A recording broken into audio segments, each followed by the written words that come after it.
Red lipstick लगा के जब तुम सजती हो, मैं कसम बवाले लगती हो। प्रणाम, कैसे हो आप सभी लोग। स्वागत है आप सभी का आदिवासी भोजपुरी अपडेट्स में। तो भाई लोग, आप लोग को बता देना चाहता हूँ कि red lipstick song Khesari Lal Yadav ji का जो 100 मिलियन कंप्लीट कर चुका है, जो सॉन्ग लॉकडाउन में रिलीज़ हुआ था।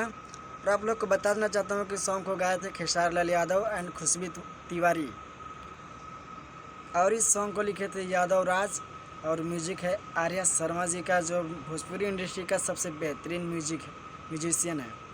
तो भाई लोग, आप लोग को यही अपडेट था। आप लोग से रिक्वेस्ट है कि भाई लोग इस चैनल को ज़रूर से ज़रूर सब्सक्राइब करें ताकि भोजपुरी की ऐसी अपडेट्स आप सभी को मिलती रहे। तब तक के लिए बाय बाय, धन्यवाद, लव यू ऑल।